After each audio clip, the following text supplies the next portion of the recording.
The bruise on her wrist told a story everyone pretended not to read. In the pre-dawn darkness of a forgotten western ranch, a woman's silence screamed louder than any cry for help.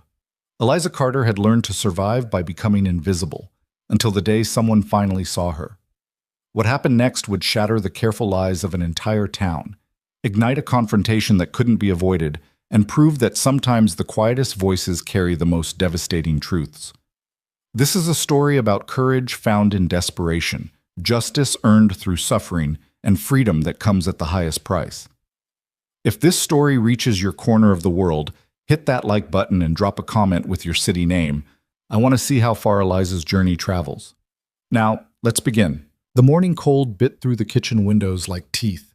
Eliza Carter stood at the wooden counter, her hands deep in a mound of flour and butter, working the dough with the kind of mechanical precision that came from years of routine. Outside, the Wyoming darkness still clung to the land, reluctant to surrender to dawn. The ranch was silent, except for the occasional low of cattle in the distant pens and the creak of old wood settling in the cold. She didn't look at the bruises anymore. There was no point. They bloomed along her forearms like ugly flowers, purple, yellow, green in various stages of healing.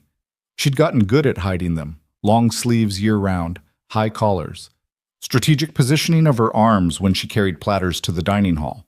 After a while, it became second nature, like breathing. Eliza was 32 years old and felt 60. Her body carried weight that had nothing to do with the extra pounds she'd accumulated over the years. Weight that settled in her shoulders, curved her spine, made her eyes perpetually tired. She'd been beautiful once, or so her mother had told her. Fresh-faced and hopeful, with thick auburn hair and a smile that came easily. That girl was gone. The kitchen was her domain, the only place where she had something resembling control. Here she could lose herself in the rhythm of cooking, the sizzle of bacon, the crack of eggs, the warm smell of biscuits rising in the oven. Here, for brief moments, she could pretend her life was something other than what it had become. She shaped the biscuit dough with practiced movements, cutting perfect circles and placing them on the baking sheet. Her wedding ring caught the lamplight, a thin gold band that felt more like a shackle than a symbol of love. 7 years. 7 years of marriage to Ethan Carter, ranch hand, drunk, and the man who'd systematically destroyed every shred of dignity she'd once possessed. The screen door banged open. Eliza's hand stilled, her entire body tensing like a rabbit sensing a fox. She didn't turn around. She didn't need to. She knew his walk, the heavy, uneven gait of a man who'd been drinking since before midnight. "You up?" Ethan said. Not a question, an observation laced with contempt. "Breakfast needs to be ready by 6, Eliza replied, her voice carefully neutral. She'd learned long ago that tone mattered. Too meek, and he'd call her pathetic. Too strong, and he'd call her uppity. There was a narrow band of acceptable response, and even that wasn't always safe. "Always working," he muttered, stumbling toward the coffee pot. "Like a damn mule." She said nothing. Silence was often the safest option. Ethan poured himself coffee with hands that shook slightly. He was 41 but looked older, weathered by alcohol and meanness. He'd been handsome once too, in a rough-hewn way. That's what had attracted her, the strong jaw, the broad shoulders, the easy confidence. She'd been 19 and stupid, mistaking intensity for passion, possessiveness for devotion. By the time she understood the difference, it was too late.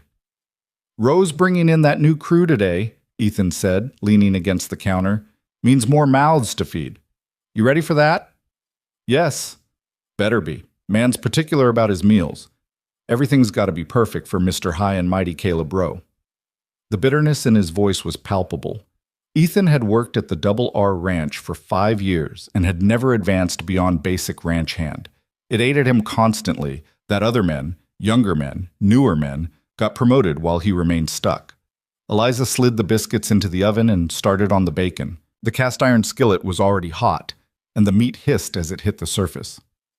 "You listening to me?" Ethan stepped closer. "Yes," she said quickly. "I'm listening." "Don't seem like it.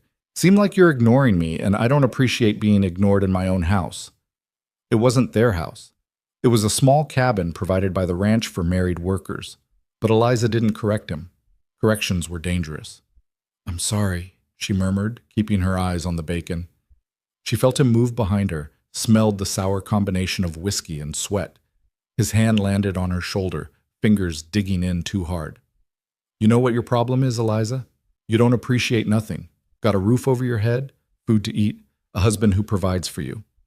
But is that enough? No. You walk around here like some kicked dog, making me look bad. His fingers tightened. Pain shot through her shoulder where an older bruise still ached. I'm grateful, she said, hating the tremor in her voice. I am. Don't sound grateful. Sound scared. You scared of me, Eliza? This was a trap. Say yes, and he'd be insulted that she thought him capable of real harm. Say no, and he'd prove her wrong just to make a point. I'm trying to get breakfast done, she said instead. For a moment she thought he'd let it go. Then his hand moved to her wrist, the one with the greenish-yellow bruise from 3 days ago when she'd burned the cornbread and he squeezed. Eliza gasped, the sound escaping before she could stop it. That hurt? Ethan's voice was soft, almost curious. Looks like it hurt. How'd you get that bruise, Eliza? You clumsy again? I bumped the counter, she whispered. I'm clumsy. Yeah, you are. He released her wrist and stepped back. Get breakfast done, and make sure you're presentable. Don't need you embarrassing me in front of the crew looking like something the cat dragged in. He left without another word, the screen door banging behind him. Eliza stood perfectly still, waiting for her hands to stop shaking. It took longer than it used to. There was a time when she could compartmentalize, could box up the fear and the pain, and function normally within minutes. Lately, the boxes wouldn't stay closed. She finished the bacon and started on the eggs, moving through the familiar motions while her mind drifted to the place it often went. Nowhere. A gray, empty space where she didn't have to think or feel or endure. Just nothing. By 5:30, the dining hall was ready. Long tables set with plain white plates and simple utensils. Platters of bacon, scrambled eggs, biscuits, gravy, fried potatoes, coffee in large metal urns, hot and strong enough to wake the dead. The ranch hands started filing in just before 6, hungry men in dusty clothes who nodded their thanks and ate with the kind of focus that came from hard physical labor. They were good men, mostly. They treated her with distant respect, called her ma'am, never asked questions. They also never asked about the bruises. Eliza moved between the kitchen and dining hall, refilling platters, pouring coffee, cleaning up spills. She kept her head down, her sleeves long, her interactions brief and professional. That's when she saw him. Caleb Rose stood at the entrance to the dining hall, talking to his foreman, Marcus Webb, about something related to fence repairs in the north pasture. He was impossible to miss, 6'4", broad-shouldered, with the kind of presence that commanded attention without demanding it. His face was weathered and serious, marked by sun and wind and the weight of responsibility. He wore his authority the way other men wore hats, naturally and without pretense.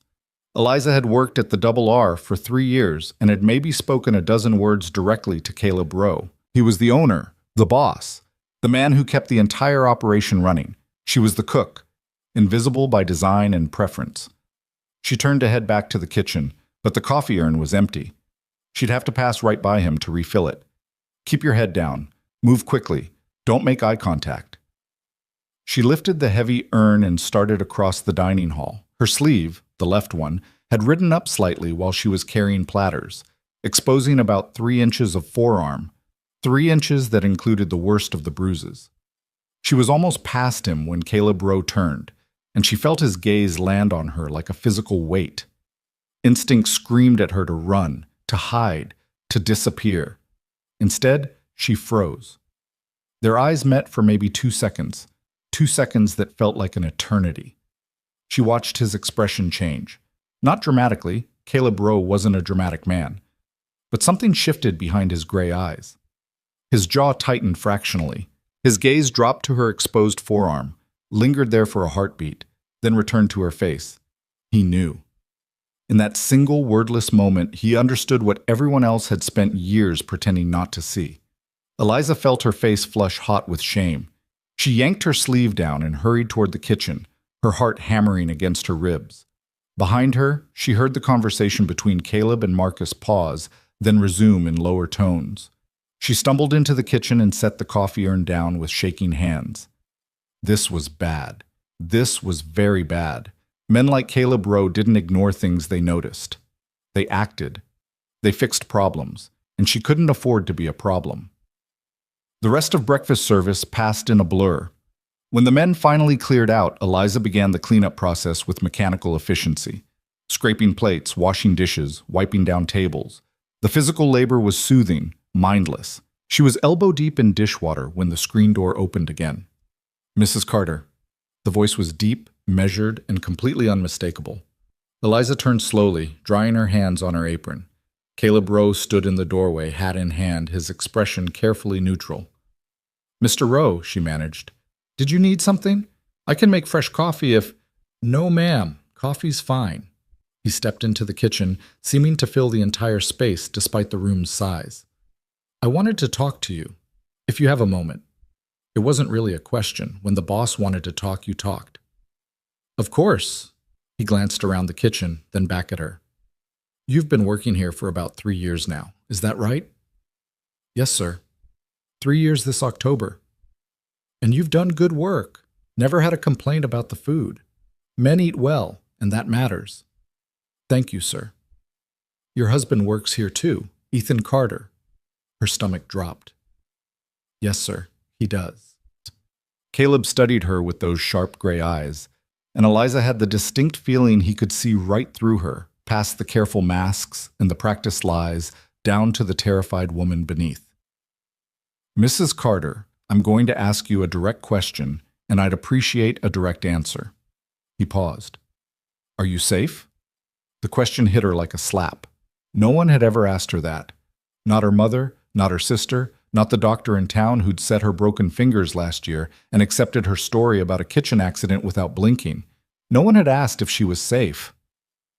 Her voice failed. She swallowed hard. Mr. Rowe, I don't understand what you're—" "Yes, you do." His voice was gentle but firm. "Those bruises on your arm. That's not the first time I've noticed marks. Maybe I should have said something sooner. I'm saying something now. Are you safe?" Eliza felt tears prick her eyes and blinked them back furiously. Crying was weak. Crying made things worse. "It's complicated," she whispered. "It usually is. Ethan, he has a temper sometimes, but it's not— I'm not—" She couldn't finish. The lies she'd told herself for years suddenly sounded hollow in the face of Caleb Rowe's steady gaze. "Mrs. Carter." He took a step closer, his voice dropping. "This ranch has rules. One of them is that violence against women and children is not tolerated. Not by me, not on my land, not ever. You understand what I'm saying?" She understood. She also understood that men like Ethan didn't change just because someone laid down rules. They got angrier, more resentful, more dangerous.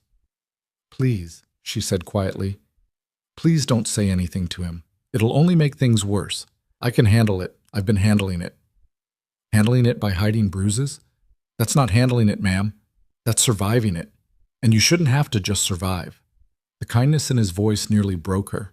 She'd built her entire existence around emotional numbness, around not feeling too much because feeling led to hope, and hope led to disappointment, and disappointment led to more pain. But this man, this near stranger, was offering her something she'd forgotten existed: compassion. "I don't know what you want me to say," she admitted, her voice cracking. "I want you to know that you have options. You don't have to keep living like this." "Options?" A bitter laugh escaped her. "Mr. Rowe, with all due respect, I don't have options. I have a 7th grade education and cooking skills. I have no money, no family willing to take me in, and a husband who'd hunt me down if I tried to leave. Those aren't options. That's a prison sentence." Caleb was quiet for a long moment. When he spoke again, his voice carried the weight of a promise. "What if I told you that this ranch could be a safe place? That you could work here, earn fair wages, and live without fear? And my husband would no longer be employed here." Eliza's breath caught. "You'd fire him? Because of me?" "I'd fire him because a man who beats his wife has no place on my ranch. That's not about you, Mrs. Carter. That's about the kind of operation I run and the kind of man I am." It sounded simple when he said it like that. Fire Ethan, keep her, problem solved. But life wasn't simple. Ethan wouldn't just accept being fired. He'd blame her, he'd come after her. "I can see you thinking," Caleb said, "working through all the ways this could go wrong. You're probably right about some of them. It won't be easy, but easy and right aren't always the same thing. What if I say no? What if I ask you to just leave it alone?" His expression softened slightly. "Then I'd respect your decision, but I'd also keep watching. And the next time I see bruises, or the next time I hear raised voices coming from your cabin, or the next time I get even a hint that you're in danger, I won't ask permission. I'll act. Because some things are more important than respecting boundaries, and keeping people safe is one of them." Eliza stared at this man who just upended her entire world in the span of 5 minutes. Part of her wanted to collapse in grateful tears. Part of her wanted to run. Part of her wanted to scream at him for interfering in things he didn't understand. Mostly, she just felt tired. "Can I think about it?" she asked. "Take the time you need." "But Mrs. Carter?" He settled his hat back on his head. "Think fast, because I won't wait forever, and neither should you." He left as quietly as he'd entered, and Eliza sank into a chair, her legs suddenly unable to support her weight. Someone had seen her, really seen her, and now everything was about to change. The rest of the day passed in a fog. Eliza prepared lunch and dinner on autopilot, her mind churning through Caleb Rowe's words over and over. She barely noticed when Ethan came in for the evening meal, barely registered his presence until he grabbed her arm on his way out. "Rowe was asking about you today," he said, his voice low and suspicious. "Wanted to know how long you'd been working here." "What'd you tell him?" "Nothing," Eliza said quickly. "He just asked about the food service, that's all." Ethan's eyes narrowed. "You better not be running your mouth to the boss, man. I see how he looks at you sometimes. All concerned and noble. Makes me sick." "I'm not running my mouth to anyone." "Better not be. Because if I find out you've been complaining, if I find out you've been making me look bad..." He didn't finish the threat. He didn't need to. That night, lying in the darkness of their small cabin, Eliza stared at the ceiling and listened to Ethan's drunken snoring. She thought about options, about possibilities, about what it might feel like to live without fear. She thought about Caleb Rowe's eyes and the way he'd looked at her like she mattered. And for the first time in 7 years, Eliza Carter began to imagine a different life. The confrontation came 3 days later. Eliza was in the kitchen preparing the noon meal when she heard shouting from the yard. Male voices, angry and escalating. She recognized both immediately, Ethan and Marcus Webb, the foreman. Her hand stilled in the bread dough. "You can't do this!" Ethan's voice carried through the open window. "I've worked here 5 years. 5 years of busting my ass, and you're firing me? For what?" "That's between you and Mr. Rowe," Marcus replied, his tone firm but not unkind.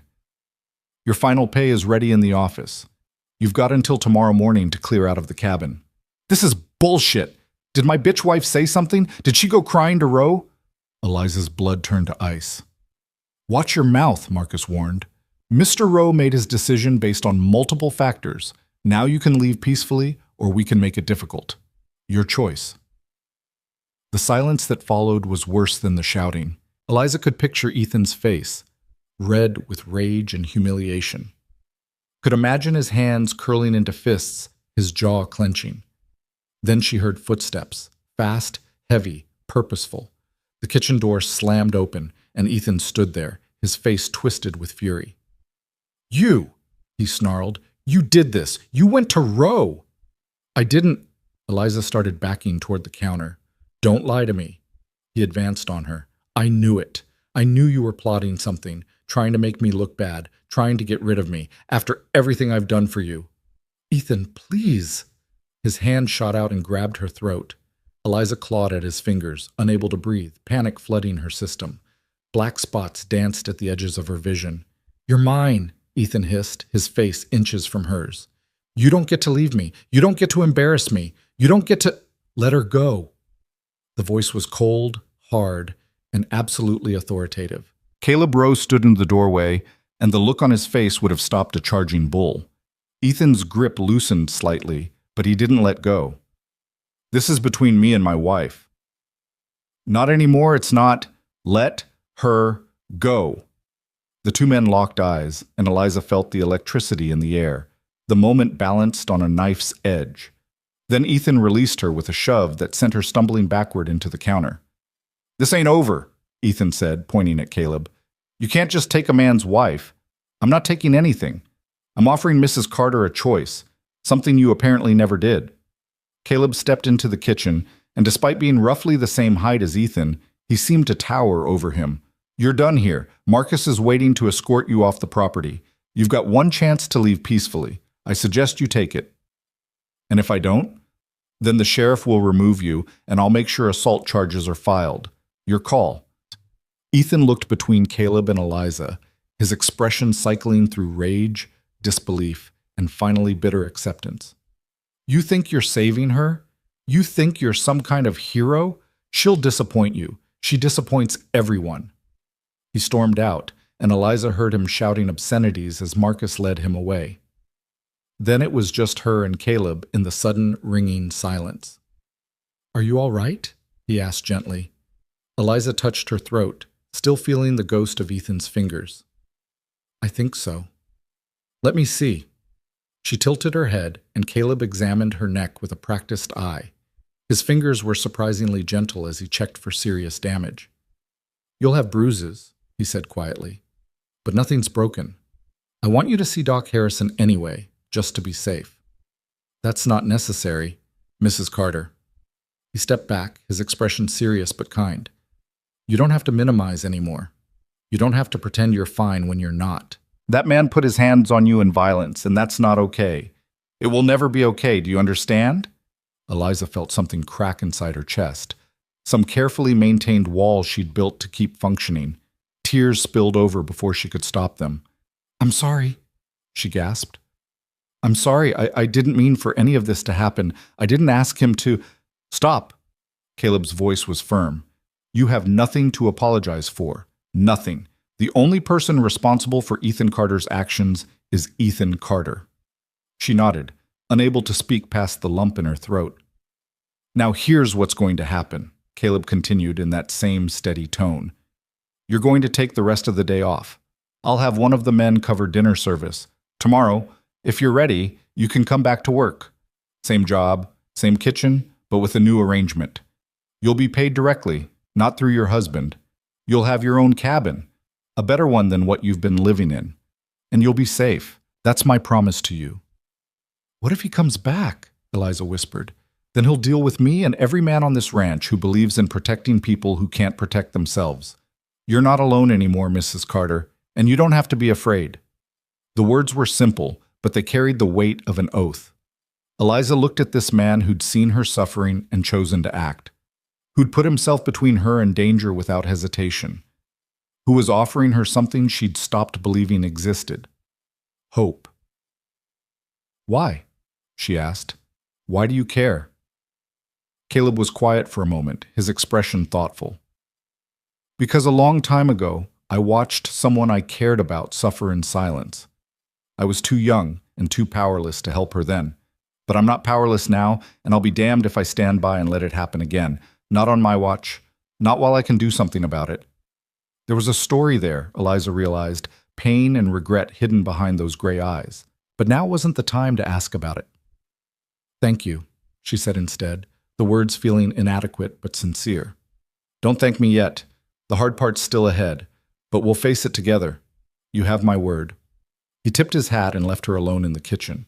Eliza stood there, surrounded by half-prepared food and the wreckage of her old life, and felt something she hadn't experienced in 7 years. She felt seen. She felt heard. And for the first time since she'd said "I do" to the wrong man, she felt like maybe, just maybe, there was a way forward. The path wouldn't be easy. There would be whispers and judgment, confrontations and complications. The town would talk. Some would support her. Others would call her names, question her morality, insist she should have stayed and tried harder. But standing in that kitchen, touching her bruised throat and remembering Caleb Rowe's promise, Eliza made a decision. She chose herself. She chose survival. Not the broken, desperate version she'd been living, but real survival. the kind that came with dignity and hope, and the possibility of something better. Outside, she could hear the ranch coming back to life after the confrontation. Men returning to work, horses being led to pastures, the steady rhythm of a place built on hard work and honor.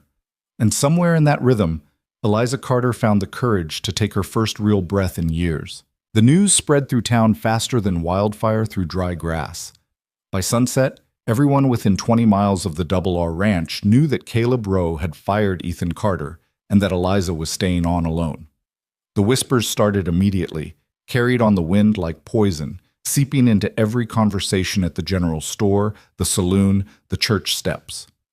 Doc Harrison arrived at the ranch just before dusk, his medical bag in hand and his weathered face set in professional neutrality. He examined Eliza's throat in the small office adjacent to the kitchen, while Caleb waited outside, giving them privacy but staying close enough to provide reassurance. "You'll have bruising for about 10 days, the doctor said, gently probing the tender skin. "The swelling should go down in 3 or 4. You're lucky he didn't crush your windpipe." Lucky. The word tasted bitter. "Thank you, doctor," Eliza murmured. Harrison pulled back and studied her face with eyes that had seen too much suffering in his 40 years of practice. "Mrs. Carter, I'm going to ask you something, and I want an honest answer. Has this happened before?" Eliza's first instinct was to lie, to protect the carefully constructed fiction she'd maintained for so long. But Caleb's words echoed in her mind. "You don't have to minimize anymore." "Yes," she said quietly. "Many times." The doctor's jaw tightened, but his voice remained gentle. "I wish you'd come to me sooner. I could have helped." "Could you?" She met his gaze directly. "Could you really? Or would you have told me to pray harder, try harder, be a better wife? That's what everyone says, isn't it? When a woman has troubles at home, it's somehow always her fault." Harrison was quiet for a long moment. "Not everyone thinks that way, Mrs. Carter. And for what it's worth, I'm glad you're here now. Caleb Rowe is a good man. He'll keep you safe." After the doctor left, Caleb walked her to a cabin on the eastern edge of the ranch property. It was larger than the one she'd shared with Ethan, with real glass windows and a stone fireplace. The furniture was simple but well made, a bed with a clean quilt, a table and chairs, a rocking chair by the hearth. "It's not fancy," Caleb said, setting down the small bag containing her few possessions. "But it's yours. No one comes in without your permission. You lock that door at night, and you keep it locked until you feel safe enough to open it." Eliza walked through the small space, touching the smooth wood of the table, the soft fabric of the quilt. She'd never had anything that was truly hers. Even in her mother's house, she'd shared everything with her sisters. In Ethan's cabin, nothing belonged to her, not the bed she slept in, not the clothes on her back, not even her own body. But this was hers.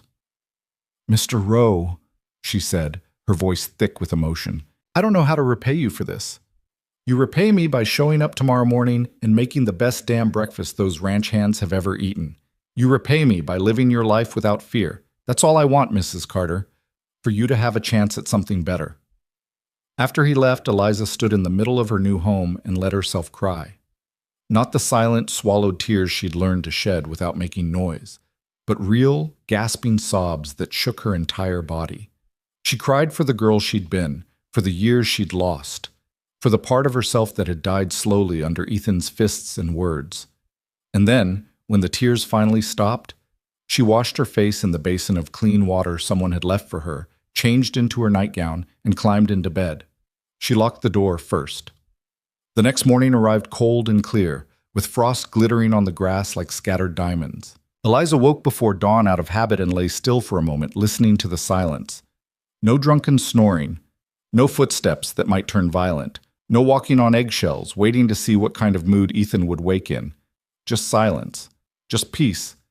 She dressed carefully, choosing a high-collared dress that covered the bruises on her throat, and made her way to the kitchen. The dining hall was empty, the tables waiting to be set, the stove cold and ready to be lit. This was familiar. This she could do. By the time the first ranch hands arrived for breakfast, the air was thick with the smell of coffee, bacon, and fresh biscuits. Eliza moved through the serving routine with practiced efficiency, her face composed, her movement steady. The men were kind. They nodded their thanks, ate their food, and didn't ask questions. But she felt their glances, saw the way their eyes flickered to her throat despite the high collar, noticed the protective way they positioned themselves between her and the door, as if expecting trouble. Marcus Webb was the last to arrive, his hat in his hands and his expression serious. "Mrs. Carter," he said quietly, "just wanted you to know, the boys and I, we're glad you're staying on, and if you need anything at all, you just speak up. That clear?" "Yes, sir. Thank you." "Caleb's a good man, and he don't make decisions lightly. You're under this ranch's protection now, and we take that serious." The words were simple, but they carried weight. These men, these rough cowboys who spent their days breaking horses and mending fences, were offering her something precious: solidarity. The day passed smoothly until mid-afternoon, when Eliza heard a wagon pull up outside the kitchen. She glanced through the window and felt her stomach drop. Margaret Thornton, the mayor's wife, and the self-appointed moral authority of the town, was climbing down from her buggy with the determined air of a woman on a mission. Behind her came two other women, Sarah Jenkins and Elizabeth Moore, both pillars of the church auxiliary and known for their sharp tongues and sharper judgments. Eliza wiped her hands on her apron and stepped outside, her heart hammering but her face carefully neutral. "Mrs. Thornton," she said, "ladies, can I help you with something?" Margaret Thornton was a handsome woman of 50, with iron gray hair pulled back in a severe bun and eyes like chips of blue ice. She looked Eliza up and down with the kind of assessment that missed nothing. "We've come to speak with you, Eliza," she said, her voice carrying the particular tone of someone who believed themselves morally superior. "About your situation." "My situation?" "Your husband has been cast out of his employment. You remain here living alone on a ranch full of men, under the protection of Mr. Rowe. Surely you can see how this looks." Eliza felt heat rise in her cheeks, but she kept her voice steady. "It looks like I'm working for my wages, ma'am, same as I've been doing for 3 years. Without the sanctity of marriage to protect your reputation?" Sarah Jenkins stepped forward, her pinched face twisted in disapproval. "Without a husband to guide you? Eliza, this is scandalous. The whole town is talking." "Let them talk." The words came out sharper than she'd intended, but Eliza was surprised to find she meant them. She'd spent 7 years caring desperately what people thought, trying to maintain the appearance of a proper marriage, hiding the truth to avoid shame. And where had it gotten her? Bruised, broken, and alone. Elizabeth Moore gasped dramatically. "How can you be so cavalier about your reputation, about what this means for the other women in town? If you can simply abandon your marriage vows because things become difficult..." "Difficult?" Eliza's voice rose despite her efforts to remain calm. "You call being strangled difficult? You call hiding bruises difficult? You call living in fear for your life difficult?" The three women exchanged glances, clearly uncomfortable with this direct confrontation. "Now, Eliza," Margaret said in a placating tone, "we understand that marriage can have its challenges, but the Bible is clear about a wife's duty to her husband. Perhaps if you'd been more attentive to Ethan's needs, more submissive to his authority." "His authority to beat me?" "We don't know that he..." "Look." Eliza pulled down her collar, exposing the vivid bruises on her throat. "These are from 3 days ago, when he tried to choke me. Would you like to see the others? The ones on my arms? My ribs? Should I strip down right here and show you what 7 years of marriage to Ethan Carter looks like on a woman's body?" Sarah Jenkins turned pale. Elizabeth Moore looked away. But Margaret Thornton's expression hardened. "Violence is never acceptable," she said stiffly. "But leaving your husband, living in sin under another man's roof, that makes you no better than a common..." "Careful." The voice came from behind them, cold and sharp as a knife's edge. Caleb Rowe stood in the doorway of the barn, his arms crossed and his expression thunderous. He must have heard every word. "Mr. Rowe?" Margaret said, clearly flustered at being caught. "We were simply trying to counsel Mrs. Carter on the proper way to survive being murdered." Caleb stepped forward, his tall frame radiating quiet authority. "Is that what you were counseling her on, Mrs. Thornton?" Because from where I stand, it sounds like you were telling her she should go back to a man who put his hands around her throat and squeezed. We never said, you implied it, which is just as bad. He turned to Eliza, his voice gentling. Mrs. Carter, you don't have to listen to this. These ladies are leaving. We have every right to express our concerns about, Sarah began. About what happens on my property. Caleb's voice dropped to a dangerous quiet. Let me make something very clear, ladies. Mrs. Carter is under my employment and my protection. She earns honest wages for honest work. There is nothing sinful or scandalous about that, and I won't have her harassed by gossips who think they have the right to judge situations they know nothing about. Margaret drew herself up to her full height. The town will hear about this, Mr. Rowe. Your defense of this woman, your willingness to destroy a marriage. The marriage was already destroyed. I'm just giving Mrs. Carter a chance to survive it. Now, if you'll excuse us, we have work to do. He held out his arm, and after a moment's hesitation, Eliza took it. Together they walked back toward the kitchen, leaving the three women standing in the yard with their mouths hanging open. Once inside, Caleb released her arm and turned to face her. You all right? I don't know, Eliza admitted. That was Margaret Thornton, the mayor's wife. She has influence in this town. So do I. And unlike her influence, mine is based on respect, not fear and judgment. He paused. What you said out there about the bruises, that took courage. It took anger. I'm tired of hiding, tired of protecting Ethan's reputation while he destroys my life. Good. Hold on to that anger. You're going to need it. The prediction proved accurate sooner than either of them expected. That Sunday, Eliza made the mistake of attending church. She'd always gone to services, even during the worst times with Ethan. It was expected, required, part of maintaining the fiction of normalcy.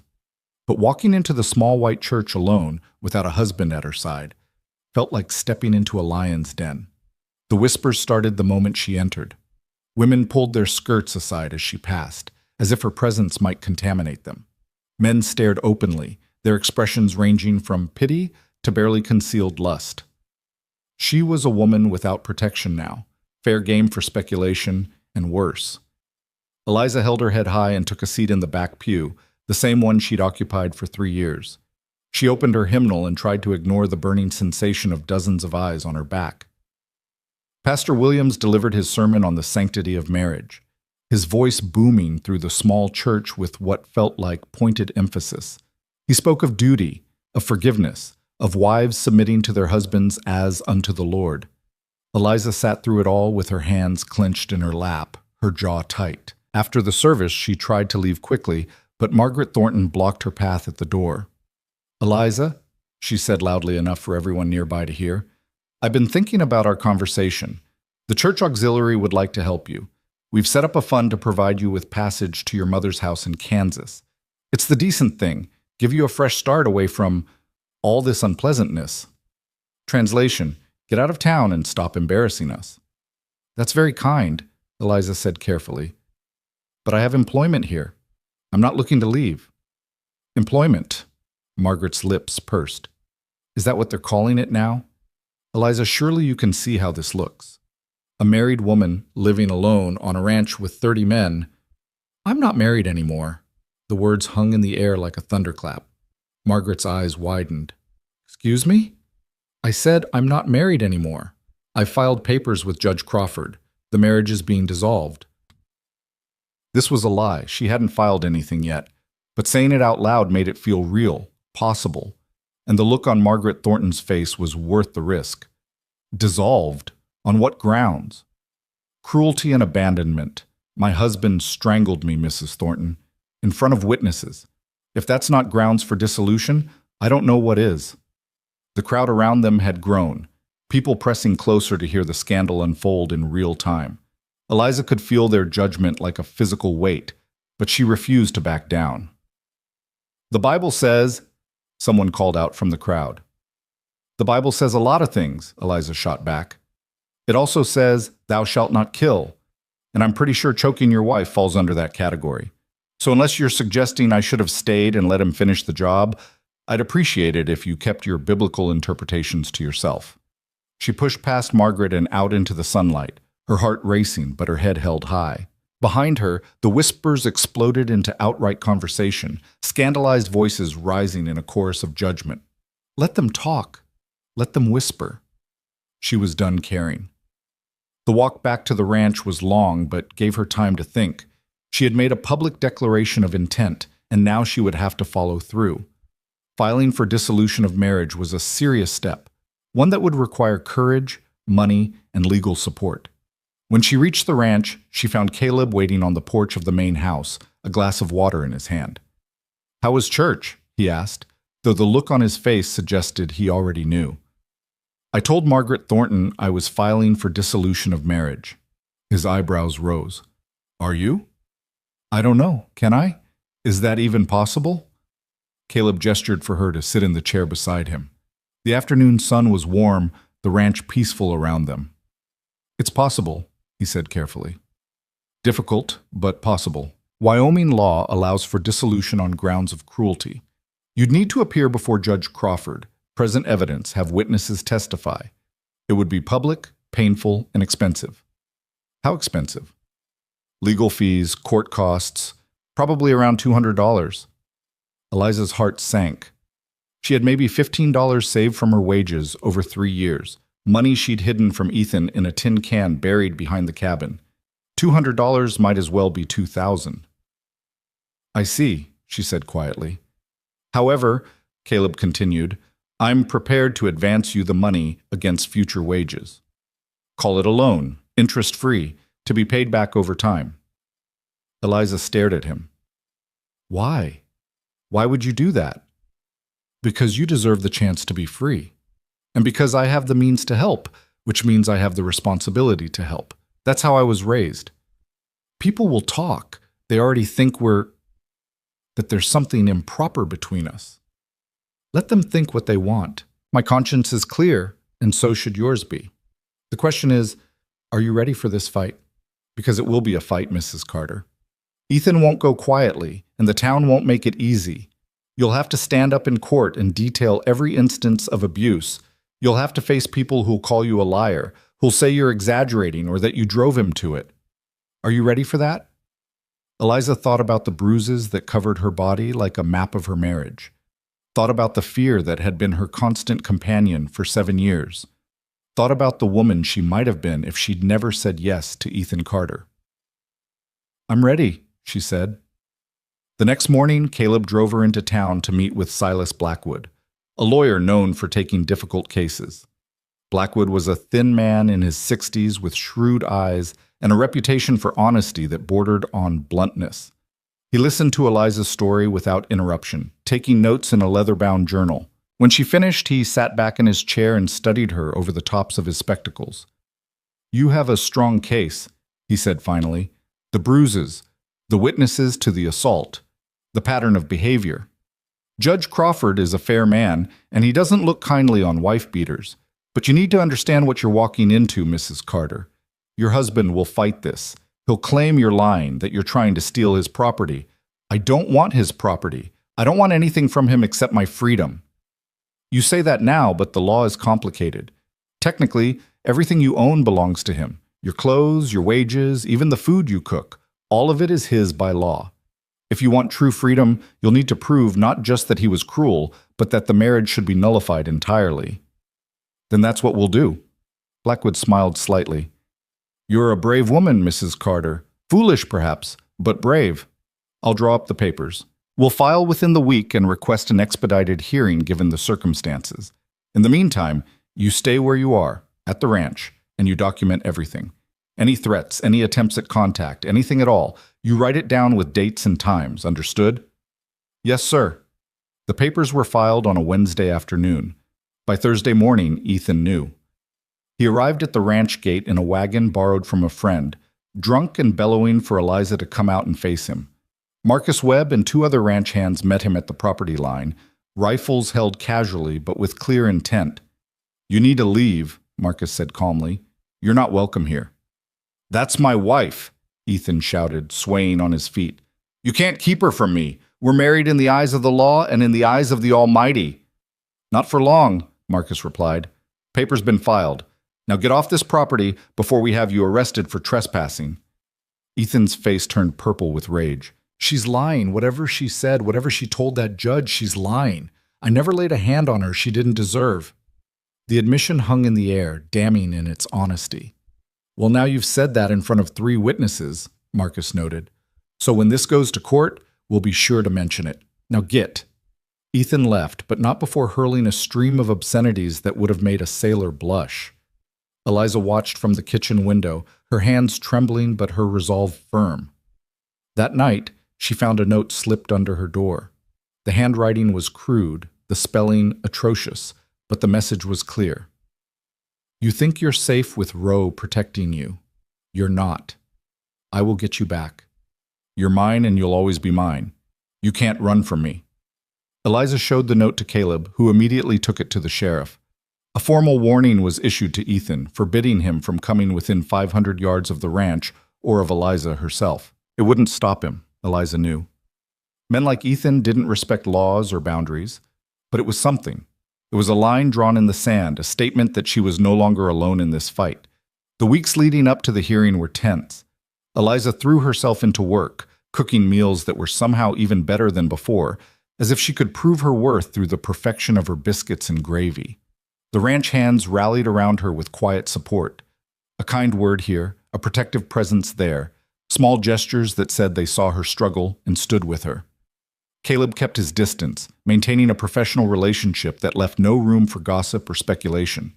But sometimes, late in the evening, he would stop by the kitchen while she was cleaning up, and they would talk. About the ranch, about the weather, about nothing and everything. "You ever been married, Mr. Rowe?" she asked one night, emboldened by exhaustion and the intimacy of the quiet kitchen. He was silent for a long moment. "No, ma'am. Came close once, long time ago, but it didn't work out." "What happened?" "She died. Fever took her before we could make it official." His voice was matter-of-fact, but Eliza heard the old pain beneath it. Her husband beat her something fierce, and when she finally got sick, he wouldn't call for the doctor. Said it was her punishment for being a poor wife. By the time someone else got help, it was too late. "I'm sorry." "So am I, every day." He looked at her directly. "That's why I won't stand by and watch it happen again. Not to you, not to anyone. Some men are cowards who only feel strong when they're hurting someone weaker. I aim to make sure those men know there are consequences." Eliza understood then. This wasn't just about her. She was fighting for her freedom. But Caleb was fighting for something too. Redemption for a promise he couldn't keep. Justice for a woman he couldn't save. They were both carrying ghosts, both trying to make right what had been broken. The hearing was scheduled for the first Monday in November. As the date approached, Eliza found herself caught between hope and terror. Hope that she might actually win, that freedom might be possible. Terror that she would fail, that Ethan would find a way to drag her back, that the law would side with a husband's rights over a wife's safety. But she had made her choice. She had drawn her line, and whatever came next, she would face it standing up, not cowering in fear. The silent truth had been spoken. Now came the hard part, making it stick. The night before the hearing, Eliza couldn't sleep. She lay in her bed staring at the ceiling, listening to the wind howl across the prairie like a living thing. Every creak of the cabin made her jump. Every shadow seemed to hold threat. Despite the locked door, despite knowing that ranch hands were patrolling the property, she couldn't shake the feeling that Ethan was out there somewhere, watching, waiting. Around 3 a.m, she gave up on sleep and lit the lamp. Her hands shook as she pulled out the simple gray dress she'd chosen for court. Modest, respectable, with long sleeves and a high collar. The bruises on her throat had faded to yellowish green, still visible but not as dramatic as they'd been 2 weeks ago. She wondered if that would hurt her case, if the judge would look at her and see only a woman making accusations, not the evidence of violence written on her skin. A soft knock at the door made her heart leap into her throat. "Mrs. Carter? It's Caleb. Saw your light on." She opened the door to find him standing on her small porch, hat in hand, looking as tired as she felt. "Couldn't sleep either?" she asked. "Seemed wrong to sleep easy when you're facing what you're facing come morning." He hesitated. "Mind if I sit for a spell? Just out here on the porch." Figured you might want the company."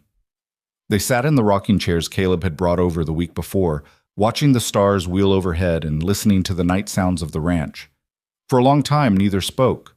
The silence was comfortable, grounding. "I'm scared," Eliza finally admitted. "I keep thinking about standing up in that courtroom with everyone watching, with Ethan there, and what if I can't do it? What if I freeze up or say the wrong thing?" "Then you take a breath and try again," Caleb said quietly. "Courage isn't about not being scared, Mrs. Carter. It's about being scared and doing it anyway. And you've already shown more courage than most people show in a lifetime." "I don't feel courageous. I feel like I'm barely holding myself together. That's what courage looks like most of the time. It's messy and scared and uncertain, but it's real." He paused. "You want to know what I think? I think tomorrow you're going to walk into that courthouse and you're going to tell the truth. And the truth is powerful. It doesn't need to be perfect or eloquent. It just needs to be honest." Eliza turned to look at him, this man who'd become her unexpected ally, her protector, her friend. "What happens if I lose?" "Then we figure out the next step. But you won't be alone in it. That's a promise." They sat together until the sky began to lighten in the east, painting the horizon in shades of pink and gold. When Caleb finally stood to leave, he touched her shoulder briefly, a gesture of solidarity and support. "Get some rest if you can. I'll have the wagon ready by 8. Silas said to be at the courthouse by 9:30. The courthouse in Clearwater was a solid brick building that had stood for 30 years, weathering storms and witnessing countless dramas of frontier justice. Eliza climbed the stone steps with Caleb on one side and Silas Blackwood on the other, her legs threatening to give out with every step. The courtroom was already filling with spectators. News of the hearing had spread through town like a disease, and it seemed half the county had shown up to watch the scandal unfold. Eliza recognized faces from church, from the general store, from her years of invisible existence in this small community. They stared at her with expressions ranging from sympathy to salacious curiosity to outright hostility. In the front row sat Margaret Thornton and her coterie of churchwomen, their faces set in disapproving lines. On the opposite side, she was surprised and touched to see several ranch hands from the Double R, including Marcus Webb, who nodded at her with quiet encouragement. And there, at the defendant's table, sat Ethan Carter. He'd cleaned himself up for the occasion, wearing what looked like a borrowed suit that was slightly too large for his frame. His hair was slicked back, his face freshly shaved. He looked almost respectable, almost like the man she'd married instead of the monster he'd become. When their eyes met, he smiled, a cold, triumphant smile that said he still believed he'd win, that she'd come crawling back, that this was all just a temporary embarrassment. Eliza looked away first, hating herself for the automatic fear response, but unable to suppress it. Judge Crawford entered through a side door, and everyone rose. He was a stern-looking man in his 60s with iron gray hair and the weathered face of someone who'd spent years on the frontier before taking up the law. He settled into his seat with the gravity of someone who took his responsibilities seriously. "Be seated," he said, his voice carrying easily through the room. "We're here today to hear the petition of Elizabeth Marie Carter for dissolution of marriage to Ethan James Carter on grounds of extreme cruelty. Mr. Blackwood, you may proceed." Silas stood, buttoning his jacket with practiced precision. "Thank you, Your Honor. The facts of this case are straightforward and disturbing. Mrs. Carter has endured 7 years of systematic physical abuse at the hands of her husband. She comes before this court not seeking revenge or financial gain, but simply asking for what every human being deserves, the right to live without fear of violence." Ethan's lawyer, a florid man named Thomas Griggs, who was known for defending unpopular cases, rose to object. "Your Honor, we dispute the characterization of my client as an abuser. Mr. Carter is a hardworking man who has provided for his wife throughout their marriage. Any disputes they may have had were the normal disagreements of married life, blown out of proportion by a wife who wishes to abandon her sacred vows." "We'll hear the evidence and let the facts speak for themselves," Judge Crawford said dryly. "Mr. Blackwood, call your first witness." "I call Dr. Samuel Harrison." The elderly doctor took the stand and was sworn in. Under Silas's questioning, he testified about the injuries he'd documented over the years. The broken fingers Eliza claimed came from a kitchen accident, the cracked ribs she'd attributed to a fall, the bruises she'd explained away with increasingly implausible excuses. In your professional opinion, Dr. Harrison, were these injuries consistent with the explanations Mrs. Carter provided? Silas asked. No, sir, they were not. The pattern and severity suggested repeated physical assault, not accidents. I suspected abuse, but he paused, looking genuinely regretful. I didn't press the matter. I told myself it wasn't my place to interfere in a marriage. I was wrong. When Griggs cross-examined, he tried to suggest that the doctor was speculating, that there was no proof the injuries came from Ethan specifically, but Harrison held firm. I examined Mrs. Carter 3 days after she left her husband. The bruises on her throat were clearly made by hands, adult male hands, based on the size and shape. Those marks were consistent with strangulation. There's no accident that causes that kind of injury. Next came Marcus Webb, who testified about finding Ethan drunk and violent on multiple occasions, about the threats he'd overheard, about the day Ethan had attacked Eliza in the kitchen. What exactly did you see, Mr. Webb? Silas asked. I saw Ethan Carter with his hands around Mrs. Carter's throat, choking her while she struggled to breathe. She was turning blue. If Mr. Rowe hadn't intervened when he did, I believe Ethan would have killed her. A murmur ran through the courtroom. Several of the church women gasped. Margaret Thornton's face had gone pale. Griggs tried to discredit Marcus, suggesting he had a personal interest in the case, that he was loyal to his employer and would say anything to support Caleb Rowe's decision to fire Ethan. But Marcus was unshakable. I'm loyal to the truth, sir, and the truth is that Ethan Carter is a violent drunk who beats his wife. I saw it with my own eyes, and I won't pretend otherwise just to preserve some notion of marital privacy. When Caleb took the stand, the courtroom seemed to lean forward collectively. He cut an impressive figure even sitting down, tall, composed, radiating the kind of quiet authority that came from genuine confidence rather than bluster. Silas walked him through the timeline of events, from the first time he'd noticed Eliza's injuries to the confrontation in the kitchen. Mr. Rowe, when you saw Mr. Carter attacking Mrs. Carter, what did you do? I ordered him to release her immediately. When he complied, I had him escorted off the property and informed him his employment was terminated. And why did you fire him? Because a man who would strangle his wife in broad daylight is not a man I want working on my ranch. I have standards for the people I employ, and violence against women violates those standards absolutely. Some might say you overstepped, that a man's relationship with his wife is his own business. Caleb's jaw tightened. Some might say that. I disagree. When someone is being hurt, it becomes everyone's business. Standing by and doing nothing makes you complicit in the violence. I won't be complicit. When Griggs stood to cross-examine, he tried a different approach. Mr. Rowe, isn't it true that you've developed personal feelings for Mrs. Carter? That your intervention had less to do with justice and more to do with your own romantic interest? The courtroom erupted in whispers. Eliza felt her face burn with humiliation, but Caleb's expression didn't change. I have the utmost respect for Mrs. Carter, both as an employee and as a person.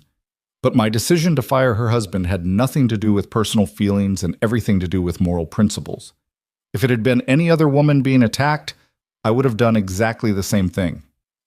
So you deny having any inappropriate relationship with Mrs. Carter? I deny it absolutely. Mrs. Carter works for me. She lives in housing I provide to employees. Our relationship is and has always been proper and professional.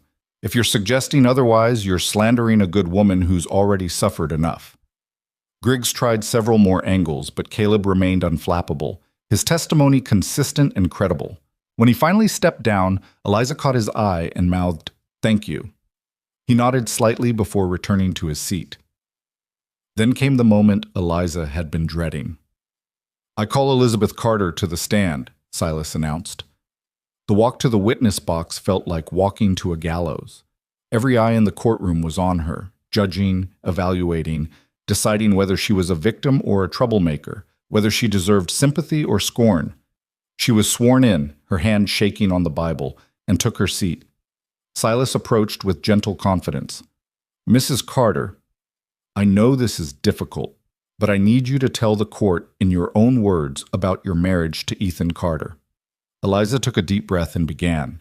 She spoke about the early days when Ethan had seemed charming, about how the first slap came 6 months after the wedding, and how he'd cried and begged forgiveness, promising it would never happen again. She spoke about how the violence escalated over time, becoming more frequent, more severe, more unpredictable.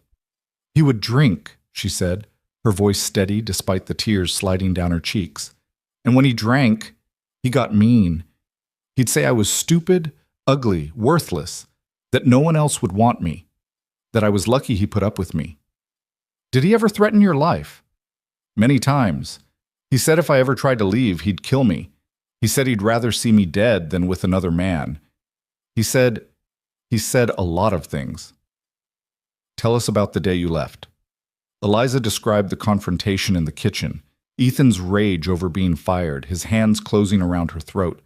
She could still feel it, the panic, the inability to breathe, the certainty that she was going to die. "What went through your mind in that moment?" Silas asked softly. "That I didn't want to die, that I was tired of being afraid, that I deserved better than this, even if I didn't know how to get it." She looked directly at the judge. "For 7 years, I survived. I hid bruises and made excuses and tried to be good enough that he wouldn't hurt me. But there was never going to be good enough. And I finally realized that surviving wasn't the same as living." The courtroom was utterly silent. Then Griggs stood for cross-examination, and Eliza braced herself. "Mrs. Carter, you claim my client abused you for 7 years, yet you never once reported this abuse to the sheriff, never filed a complaint, never sought help from the law. Why is that?" "Because I was afraid. Because I thought no one would believe me. Because women who complain about their husbands are told to try harder, pray harder, be better wives. Or perhaps because the abuse you described never actually happened? Perhaps you're fabricating these stories to justify abandoning your marriage vows." "No," Eliza said firmly. "I'm telling the truth." "Are you? Because it's convenient, isn't it, that you only decided to leave after your husband was fired? After you were given the option of staying at the ranch under the protection of a wealthy, unmarried man." "I left because he tried to kill me. The timing has nothing to do with convenience and everything to do with survival." Griggs paced in front of the witness box like a predator circling prey. "You've testified about various injuries over the years, but you never allowed Dr. Harrison to document them as abuse.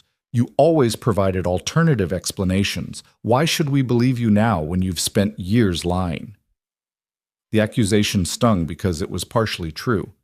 She had lied. She'd lied to protect herself, to protect Ethan, to maintain the illusion of normalcy. "I lied because I was ashamed," Eliza said, her voice breaking.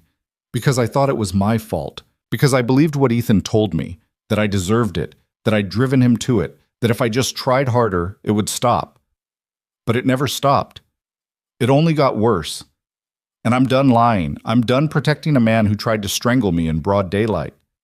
You speak of strangulation, but the bruises have faded now. How do we know they were ever as severe as you claim?" Before Silas could object, Eliza stood up. Her hands went to the buttons of her high collar, and she unfastened them with trembling fingers. "Mrs. Carter, what are you—" the judge began. But Eliza pulled down her collar, exposing her throat to the entire courtroom. The bruises had faded but were still visible, yellowish handprints that clearly showed where fingers had pressed into her flesh. Then she rolled up her sleeves, showing the layers of bruises in various stages of healing that decorated her arms like grotesque jewelry. She turned her wrists, revealing the marks where Ethan had grabbed her, squeezed her, hurt her. "This is what 7 years of marriage looks like on my body," she said, her voice ringing out clear and strong. "These marks don't lie. This pain isn't fabricated, and I will not stand here and be called a liar by a man defending someone who tried to murder me." The courtroom exploded into chaos. Women gasped and cried. Men shifted uncomfortably. Judge Crawford banged his gavel repeatedly, calling for order. Margaret Thornton stood abruptly and walked out, her face ashen. Several other church women followed, and Eliza felt a small, bitter satisfaction at their discomfort. "Mrs. Carter, you may cover yourself," Judge Crawford said, his voice gentler than before. "Mr. Griggs, I think we've seen enough evidence. Do you have any further questions? Griggs looked rattled for the first time. No, Your Honor. Then you may step down, Mrs. Carter. Eliza returned to her seat on shaking legs. Silas squeezed her hand briefly under the table, a gesture of support and pride.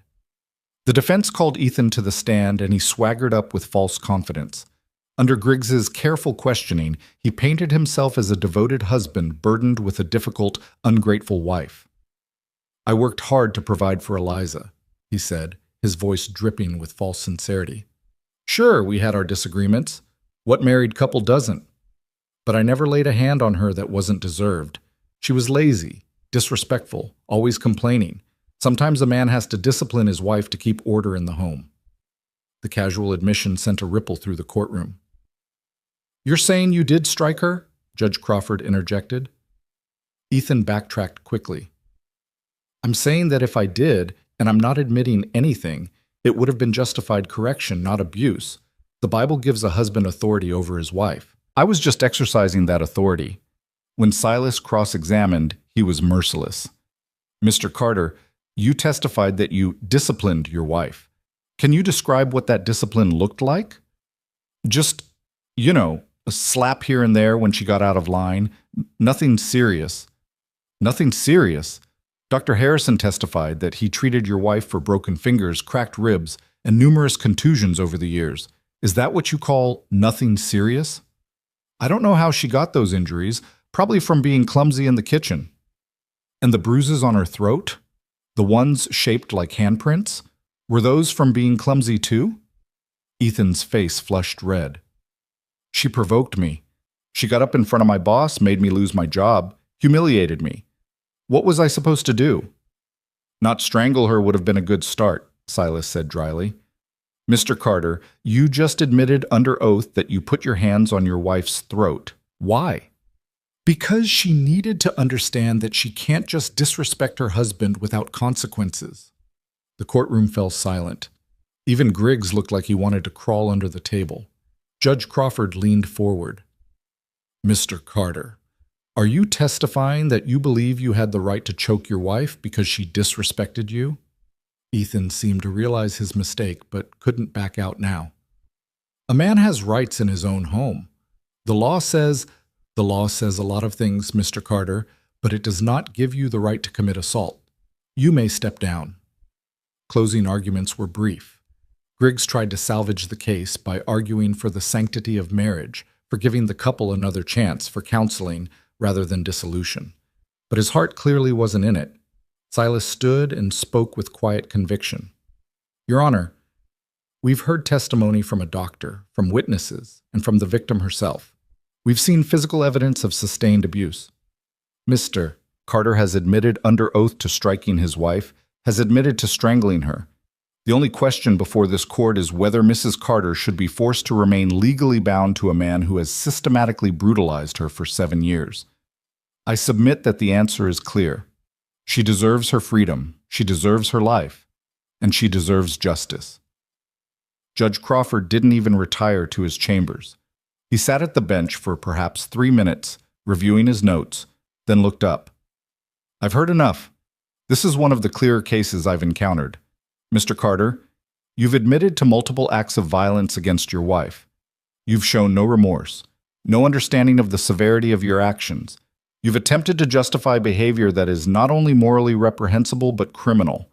He turned to Eliza. Mrs. Carter, I commend your courage in coming forward. Too many women suffer in silence, believing they have no recourse. You've shown remarkable strength in seeking justice. Then he brought his gavel down with a decisive crack. The petition for dissolution of marriage is granted. The marriage between Elizabeth Marie Carter and Ethan James Carter is hereby dissolved on grounds of extreme cruelty. Mrs. Carter is entitled to retain her personal property and wages.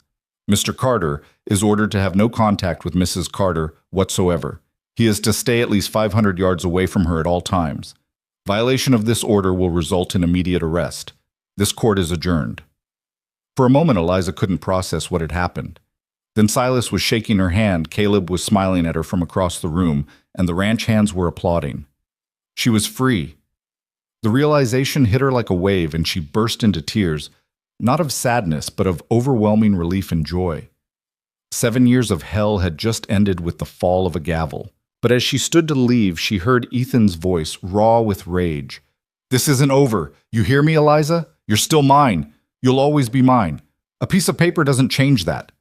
2 deputies moved to restrain him as he lunged toward her.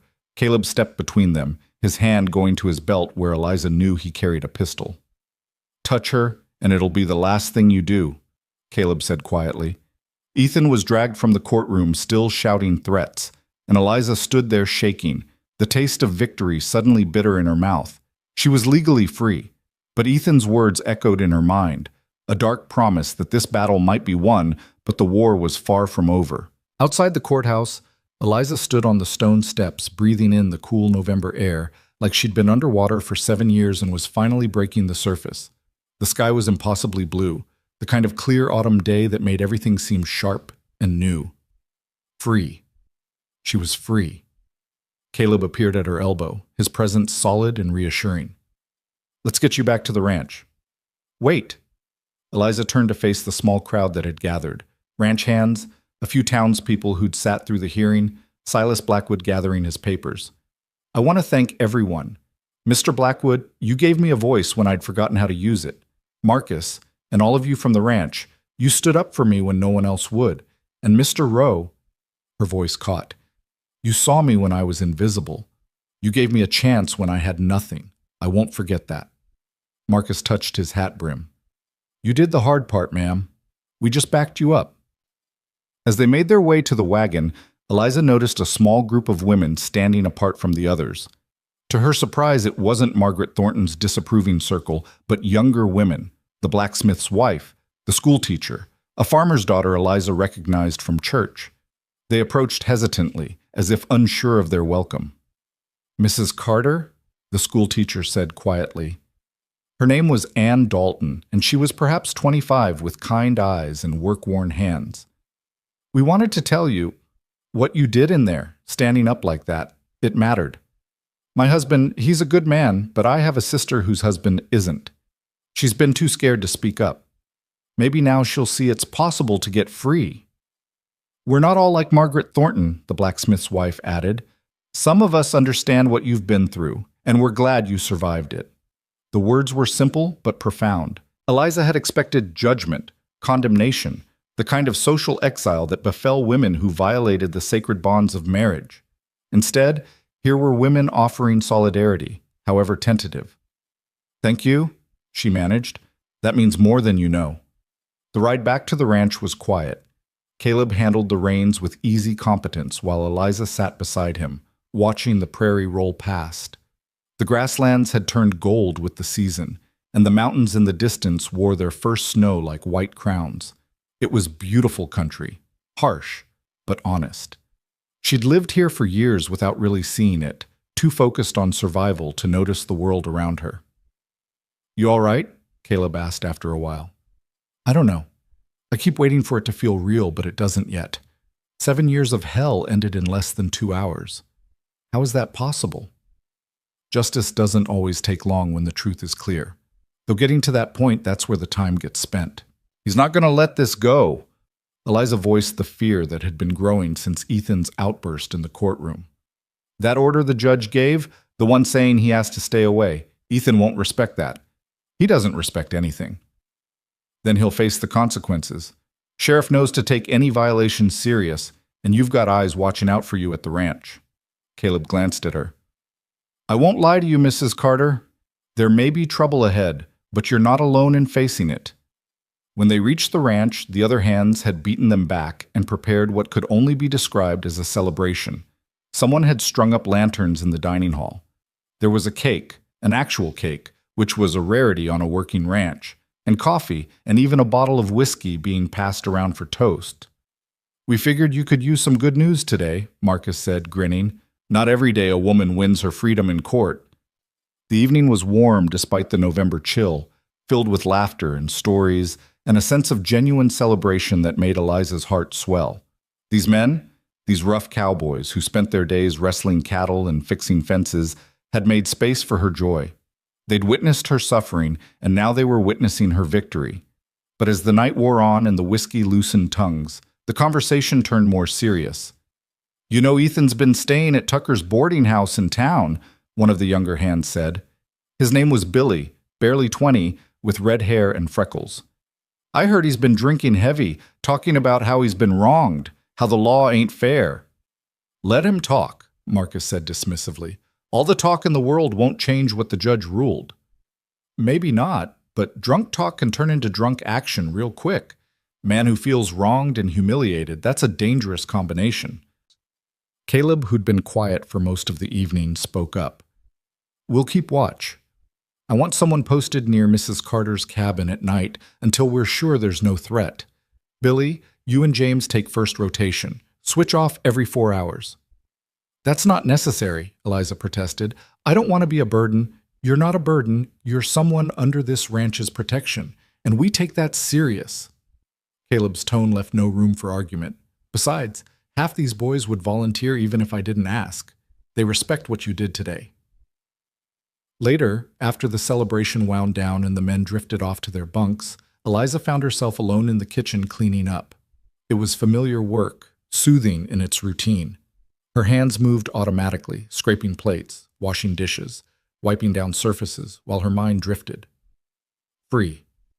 She kept testing the word like a sore tooth, prodding at it to see if it was real. Elizabeth Carter, no longer a wife, no longer bound to a man who'd made her life a living hell. Just Eliza, standing in a kitchen she'd come to think of as hers, on a ranch that felt more like home than anywhere she'd lived since childhood. "Thought I might find you here." She turned to see Caleb in the doorway, his hat in his hands, and an almost shy expression on his face. "Couldn't sleep," she admitted. "Too much in my head." "I know the feeling." He stepped into the kitchen, maintaining a respectful distance. "Wanted to talk to you about something, about what happens next." Eliza's stomach tightened. "Are you firing me?" "What? No, Lord, no." He looked genuinely shocked. "Why would you think that?" "Because the reason you hired me originally was because I came with Ethan. Now that he's gone, I thought maybe—" "Mrs. Carter, Eliza, I hired you because you're the best cook this ranch has ever had. The men would mutiny if I let you go. And more than that, you've earned your place here. What happened with Ethan has nothing to do with your value as an employee." The relief that washed through her was almost dizzying. "Then what did you want to talk about?" "Your future. You're free now, which means you have choices. You can stay here, keep working, build a life. Or if you want to move on, start fresh somewhere else. I'll help you do that. Give you references, help with travel expenses, whatever you need." Eliza considered this. A month ago, the idea of leaving would have been impossible. She'd had no money, no options, nowhere to go. Now, theoretically, she could go anywhere. Kansas to her mother's house, though that held no appeal. California, where she'd heard women could find work in the cities. Oregon, where land was still cheap and new beginnings possible. But standing in this kitchen, on this ranch, with these people who'd stood by her through the worst fight of her life, she realized she didn't want to leave. "I want to stay," she said firmly. "If you'll have me, I want to stay here. This feels like home more than anywhere I've ever been." Something in Caleb's expression softened. "Then you're welcome to stay as long as you like, but I want you to know something else. The arrangement we have now, it's professional and it'll stay that way. I won't have people saying I took advantage of a woman in a vulnerable position. Your cabin is yours, your wages are yours, and your choices are yours. Clear?" "Clear." She paused, then added quietly, "Mr. Rowe, can I ask you something personal?" "You can ask." "Why me?" "I know you told that story about the woman you couldn't save, but there are plenty of people suffering in this world. Why did you decide to help me?" Caleb was quiet for a long moment, his gray eyes distant. When he spoke, his voice was low and thoughtful. "Her name was Caroline, the woman I was going to marry. She was trapped in a marriage to a brutal man, and I was young and powerless to help her. I watched her fade away bit by bit until the fever took her, and I swore that if I ever had the power to stop that kind of suffering, I would. When I saw those bruises on your arm, saw the way you flinched and tried to hide, it was like seeing Caroline all over again, except this time I wasn't powerless. This time I could do something. So I did. Do you think she would have approved of you helping me? I think she would have told me I should have acted sooner. He smiled sadly. Caroline was never one to hold back her opinions. It's part of what I loved about her. They stood there in the quiet kitchen, two people bound by shared losses and hard-won victories, and Eliza felt something shift between them. Not romantic, not yet, but a deepening of understanding and respect that felt significant. I should let you get some rest, Caleb said finally. Tomorrow's a new day, and the ranch doesn't run itself. But tomorrow brought complications neither of them anticipated. Eliza woke to shouting from the yard. She threw on a robe and rushed to the window to see Marcus and two other ranch hands confronting someone at the property gate. Her blood ran cold when she recognized the voice. Ethan. She dressed quickly and was halfway to the door when someone knocked. It was Billy, the young red-headed hand who'd been on watch. Ma'am, you need to stay inside. Ethan's at the gate demanding to see you. Says he's got rights as your husband? Former husband, Eliza corrected sharply. Right, former husband. Anyway, he's drunk and belligerent. Mr. Rowe and Marcus are handling it, but they wanted me to make sure you stay safe in here. Through the window, Eliza could see Caleb striding toward the gate, his posture radiating controlled anger. She couldn't hear the words being exchanged, but she saw Ethan gesturing wildly, saw him try to push past Marcus, saw Caleb step in with a hand on Ethan's chest that stopped him cold. Then Ethan pulled something from his coat. The morning sun glinted off metal. A gun. Get down, Billy shouted, pulling Eliza away from the window. The crack of a gunshot split the morning air. Eliza's heart stopped. For a terrible moment she was certain Caleb had been shot, that her freedom had cost him his life. But then she heard Caleb's voice, steady and commanding. Drop it, Carter. Drop it now or the next shot won't be a warning. Through a crack in the door, Eliza saw that it was Marcus who'd fired, a warning shot into the air. And Caleb had his own pistol drawn, aimed steadily at Ethan's chest. The message was clear. There would be no second chances. Ethan stood swaying, the gun loose in his hand, his face twisted with rage and something else. Desperation. The kind that came from a man watching his entire world crumble and having no idea how to stop it. She's my wife, he slurred. Judge can't just take a man's wife. That's not right. That's not how it works. The judge already ruled. The marriage is over. You've got no claim here. Caleb's voice was flat, emotionless. Now drop the gun and walk away, or this ends badly for you. For a long, terrible moment, Eliza thought Ethan might actually fire. His finger was on the trigger, his hand shaking, and in his drunken state he was unpredictable enough to try anything. Then hoofbeats sounded on the road, and Sheriff Tom Garrett came galloping up with two deputies. He took in the scene at a glance. Ethan with a gun, Caleb and Marcus armed and ready, the tension thick enough to cut with a knife. Ethan Carter, you're in violation of a court order, the sheriff said, dismounting. You're not supposed to be within 500 yards of this property or Mrs. Carter, and now you've added brandishing a weapon and threatening behavior. Put the gun down now. She's mine, Ethan screamed, and in that moment Eliza saw the depth of his delusion. He truly believed it, believed that the marriage certificate gave him ownership, that Eliza was property to be controlled rather than a person with her own will. She's not yours, the sheriff said firmly.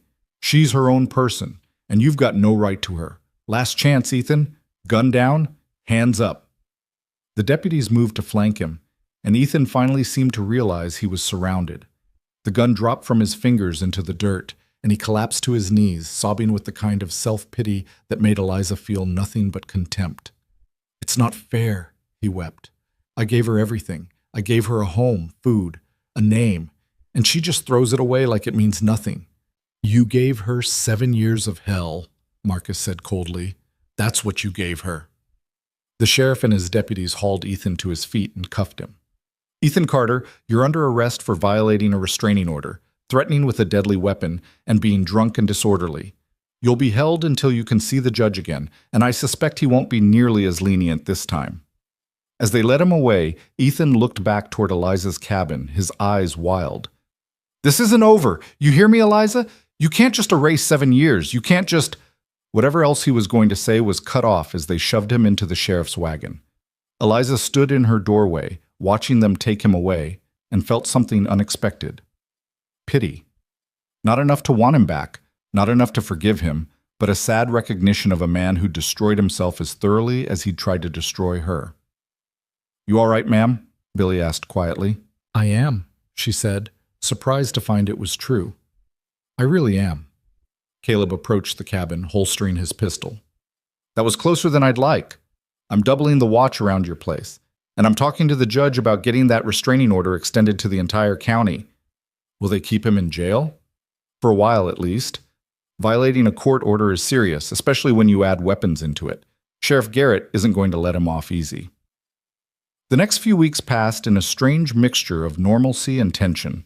Eliza fell into the rhythms of ranch life, cooking meals, managing the kitchen, occasionally helping with inventory and supply orders. The work was familiar and grounding, giving her structure when everything else in her life was uncertain. True to his word, Caleb had the watch on her cabin doubled. It was both comforting and frustrating. She appreciated the protection but chafed at the reminder that she still wasn't entirely safe, that Ethan's shadow still loomed over her newfound freedom. Word came that Ethan had been sentenced to 60 days in jail for his violations, with the understanding that if he came near Eliza or the ranch again after his release, the sentence would be far more severe. It bought her time, at least. 2 months to breathe, to build, to figure out what her life looked like without fear. In that time, something unexpected happened. The town's attitude began to shift. It started small. A nod from the storekeeper when she came into town for supplies. A kind word from the banker's wife. The doctor stopping to ask how she was healing and actually seeming to care about the answer. Ann Dalton, the schoolteacher, began visiting the ranch on Sunday afternoons, bringing books to lend and conversation that went beyond small talk. She told Eliza about starting a reading circle for women in town, about wanting to create spaces where they could gather and talk freely. "Margaret Thornton and her circle, they're not the only voice," Ann said one afternoon over coffee. "They're just the loudest.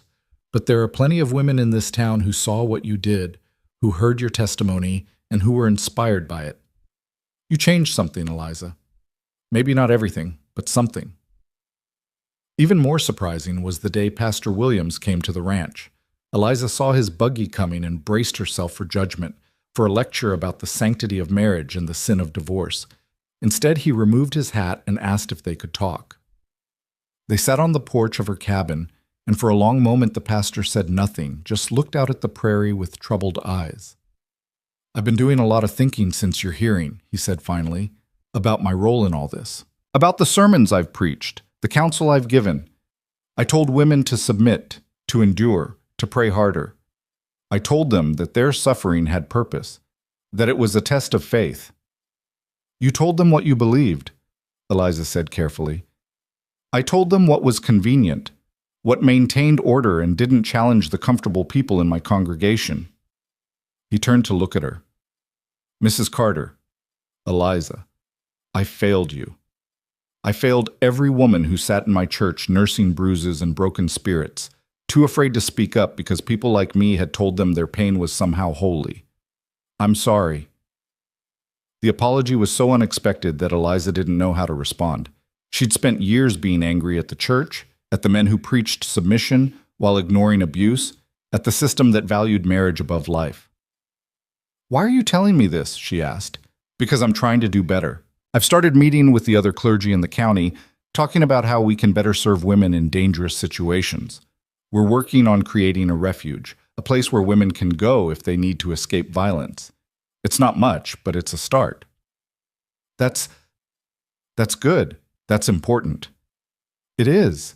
And it never would have happened if you hadn't stood up in that courthouse and demanded justice. You made it impossible to ignore anymore. So thank you, even though the cost to you was far too high." After he left, Eliza sat on her porch watching the sun set and feeling something she hadn't felt in a very long time. Hope.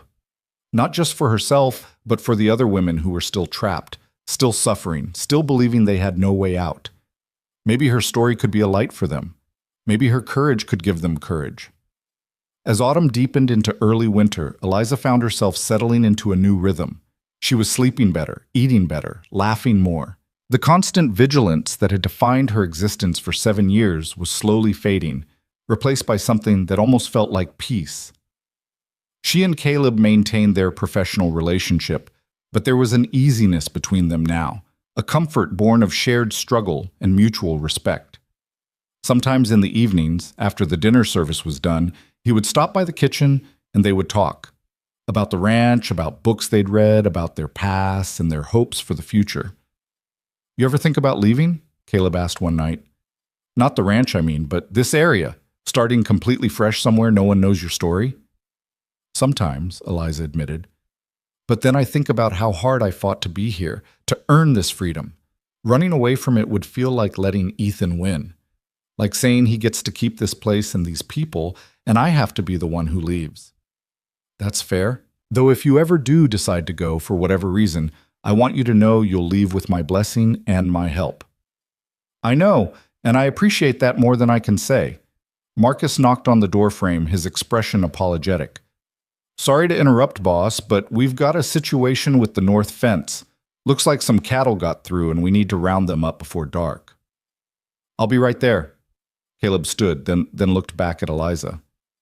"We'll finish this conversation another time." After he left, Eliza cleaned up the kitchen and headed back to her cabin. The night was cold and clear, stars scattered across the sky like diamonds on black velvet. Billy was on watch, sitting on a stump near her door with a rifle across his knees. "Evening, ma'am," he said, touching his hat. "Evening, Billy. Cold night for guard duty. Worth it, though. Can't be too careful." Eliza was about to respond when she heard it, a sound that made her blood run cold. A voice, slurred and angry, coming from somewhere beyond the reach of the lantern light. "Eliza, I know you're out there. Come talk to me. Just talk. That's all I want, just to talk to my wife." Billy was on his feet instantly, rifle raised. "Show yourself. This is private property and you're not welcome here." Ethan stumbled into the circle of light, and Eliza's heart sank. He looked terrible, gaunt, filthy, his clothes torn and stained. He was supposed to be in jail for another 3 weeks. How had he gotten out? "I'm not here to cause trouble," Ethan said, holding up his hands. But Eliza could see he was lying. She could see it in his eyes, in the set of his jaw, in the way his hands trembled with barely suppressed violence. "You need to leave," Billy said firmly. "Now, or I'm firing a warning shot and calling for backup." "This is between me and my wife." "Former wife," Eliza said, finding her voice despite the fear coursing through her. "I'm not your wife anymore, Ethan. The law says so. You need to accept that and move on." "Move on?" He laughed, a bitter, broken sound. "Move on to what? You destroyed my life, Eliza. Took my job, my home, my reputation. What am I supposed to move on to?" "That's not my problem. You destroyed your own life with your fists and your anger. I just refuse to let you destroy mine, too." Billy fired a shot into the air, and within seconds, ranch hands were running from all directions. Caleb appeared with Marcus, both armed, both ready for trouble. "Carter," Caleb said, his voice deadly calm, "you're supposed to be in jail." "Broke out. Couldn't stand it anymore being locked up while she's out here living free as a bird." Ethan's eyes fixed on Eliza with an intensity that terrified her. "It's not right. She's my wife. The law is wrong." "The law is the law, and you just added jailbreak to your list of crimes." Caleb moved to stand between Ethan and Eliza. "You've got 2 choices. You can come quietly, and we'll turn you over to the sheriff. Or you can resist, and we'll make you come quietly. Either way, you're leaving this property." For a moment, Eliza thought Ethan might back down. Then she saw his hand move toward his belt, saw the glint of metal. "Gun!" Marcus shouted. Everything happened at once. Caleb drew his pistol and fired, catching Ethan in the shoulder. Ethan's gun clattered to the ground as he fell, clutching his wounded arm and screaming in pain and rage. Ranch hands swarmed him, pinning him down while someone ran for the sheriff.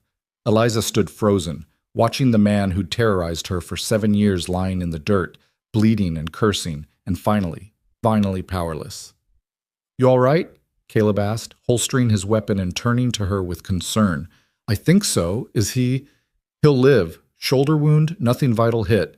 But he's done threatening you. That's over now." The sheriff arrived within the hour, bringing a doctor with him. Ethan was patched up, cuffed, and thrown into the wagon with considerably less care than the first time. "He'll be going away for a long time now," Sheriff Garrett told Eliza.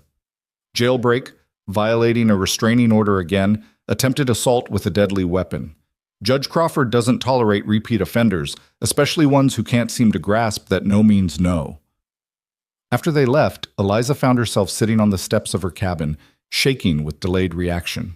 The danger was past, but her body hadn't gotten the message yet. Caleb sat down beside her, maintaining a respectful distance, but offering his presence as comfort. "It's really over, isn't it?" she said quietly. "It's over. He's not coming back this time." "I keep waiting to feel relief, but all I feel is tired. Bone tired." "That's normal. You've been running on fear and adrenaline for so long your body doesn't know how to relax. But you'll get there. Give it time."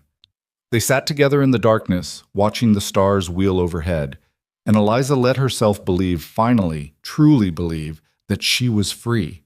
Not just legally free, but actually genuinely free from the shadow that had darkened her life for 7 years. The road ahead was still uncertain. She would have to rebuild herself from the ground up, figure out who Eliza Carter was when she wasn't defined by survival and fear. But for the first time since she'd said, "I do," to the wrong man, she had the space to ask those questions. She had time, safety, and people who cared whether she lived or died. And that, she thought, was worth fighting for. Winter came to the Wyoming prairie with a vengeance that year, blanketing the Double R Ranch in snow that transformed the landscape into something pristine and new. Eliza stood at her kitchen window on a February morning, watching the sun paint the snowdrifts in shades of pink and gold, and marveled at how different the world looked now. 3 months had passed since Ethan had been hauled away for the final time. The trial had been swift and decisive. Judge Crawford had sentenced him to 5 years in the territorial prison for jailbreak, violation of court orders, and assault with a deadly weapon. 5 years during which Eliza could build a life without looking over her shoulder, without flinching at shadows. The first few weeks after his sentencing had been strange. She'd spent so many years defined by fear that its absence left a void she didn't know how to fill. She would wake in the night, heart pounding, certain she'd heard Ethan's footsteps outside her cabin. It would take long minutes of lying in the darkness, listening to the peaceful silence of the ranch before her racing pulse would slow. But gradually, the nightmares faded. The hypervigilance eased. She began to sleep through the night without waking, to walk through her days without constantly scanning for danger. The bruises healed completely, leaving only faint shadows that would disappear with time. And in the space where fear had lived, other things began to grow. The kitchen had become her sanctuary in a new way. Where before it had been a hiding place, now it was a place of creation and joy. She experimented with recipes, trying new combinations of spices and techniques. The ranch hands became her willing test subjects, offering enthusiastic feedback on her innovations. When she successfully recreated her grandmother's apple pie from memory, Marcus had declared it the best thing he'd ever eaten and promptly asked for seconds. "You've got a gift, ma'am," he'd said, his weathered face creased in genuine appreciation. "Not just cooking, but making food that feels like home. That's something special." The compliment had warmed her more than she'd expected. For so long, her cooking had been just survival, fuel for a husband who rarely thanked her, meals to avoid criticism. Now it was becoming something else, a craft she took pride in, a way to bring comfort and happiness to people who'd stood by her when she had nothing. Ann Dalton had made good on her promise about the reading circle, and Eliza found herself attending the Sunday afternoon gatherings at the schoolhouse. The group was small, only 6 or 7 women, but the conversations were rich and meaningful. They read novels and poetry, discussed ideas, and gradually began sharing their own stories. Sarah Mitchell, the banker's wife, quietly confessed that her first husband had been cruel, that she'd only escaped when he died of pneumonia. "I thought I was the only one," she'd said, tears in her eyes. "I thought it was my burden to bear alone. Seeing what you did, Eliza, it made me realize how many of us have suffered in silence." Those gatherings became a lifeline in ways Eliza hadn't anticipated. These women understood. They didn't judge or pity or ask invasive questions. They simply accepted her as she was, scarred but healing, strong but still learning her strength. Even Margaret Thornton had softened, though she would never admit it outright. She'd stopped by the ranch one afternoon in early January with a basket of preserves, ostensibly to donate to the ranch stores, but really, Eliza suspected, as a peace offering. "I was wrong," Margaret had said stiffly, standing in the kitchen doorway like it pained her to admit it. about many things, about what a woman should endure, about where blame properly lies. Pastor Williams has been educational on these matters. I wanted you to know that I'm sorry for the judgment I showed you. It wasn't a fulsome apology, but from a woman like Margaret Thornton, it was significant. Eliza had accepted it with grace, and if their relationship would never be warm, at least it was no longer hostile. As winter deepened and the ranch work slowed to its seasonal rhythm, Eliza found herself with more free time than she'd had in years. Caleb suggested she might enjoy learning to read better. She could manage basic words, but had never had proper schooling. I could teach you, he'd offered one evening. If you're interested, I've got books aplenty, and it seems a shame for them to go unread. So they'd begun meeting twice a week in the main house library, Caleb patiently guiding her through increasingly complex texts. They started with simple primers and graduated to novels. Eliza discovered she loved stories, loved losing herself in other people's lives, other people's struggles and triumphs. You're a natural reader, Caleb told her one evening as she worked through a particularly challenging passage from a book of frontier tales. You have good instincts for understanding what the words mean beyond just their literal definitions. I think I'm just hungry for it, Eliza admitted. All those years with nothing to think about except surviving the next day. Now I can think about ideas, possibilities, whole worlds I never knew existed. These evenings in the library became precious to both of them, though neither spoke of it directly. They would sit by the fire, Eliza reading aloud, while Caleb worked on ranch accounts or simply listened. Sometimes they would discuss what she'd read, their conversations ranging from plot details to deeper questions about justice, redemption, and what made a life worth living. It was during one of these evenings in late February that the nature of their relationship began to shift. Eliza had just finished a chapter when she looked up to find Caleb watching her with an expression she couldn't quite decipher. There was warmth in his eyes, and something else, admiration perhaps, or a deeper appreciation that went beyond employer and employee. What? She asked, suddenly self-conscious. Just thinking about how far you've come. When I first saw you in that kitchen, you looked like you were barely holding yourself together. Now look at you, confident, articulate, building a life on your own terms. It's remarkable. I didn't do it alone. You made it possible. I opened a door. You're the one who walked through it and kept walking. He paused, then added quietly, You're a remarkable woman, Eliza Carter. The way he said her name sent an unexpected flutter through her chest. She'd grown accustomed to his presence, to his steady reliability and quiet strength. But this was different.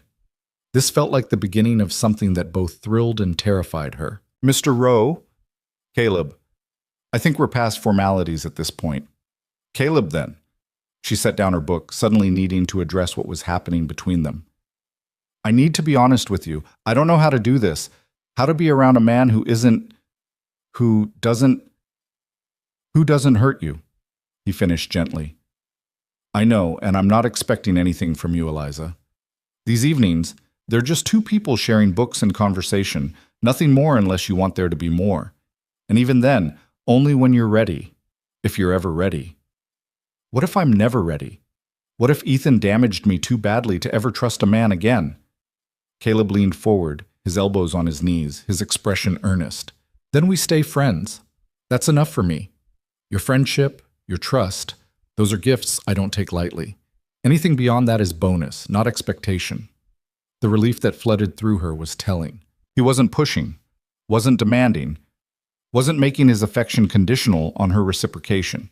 He was simply offering himself as he was and letting her choose what, if anything, she wanted to do with that offer.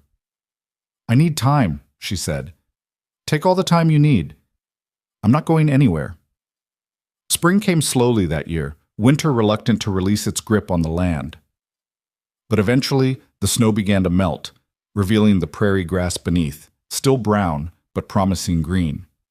The ranch came alive with activity, calving season, fence repairs, preparations for the summer cattle drives. Eliza threw herself into the increased workload, cooking for crews that sometimes swelled to 40 men during peak season. She hired 2 young women from town to help with the kitchen work, teaching them the rhythms of ranch cooking while enjoying their company and chatter. One of them, a girl named Lucy who was barely 18, reminded Eliza painfully of herself at that age. Hopeful, naive, seeing the best in everyone. When Lucy started courting a ranch hand named Tom, Eliza found herself watching the relationship with protective concern. "He treats you well?" she asked Lucy one afternoon while they were peeling potatoes. "Oh, yes, ma'am. Tom's wonderful. He brings me wildflowers and tells me I'm pretty and says he wants to marry me someday." "And does he respect your boundaries? Does he listen when you say no to something?" Lucy gave her a curious look. "Of course he does. Why wouldn't he?" Because not all men do, Eliza thought.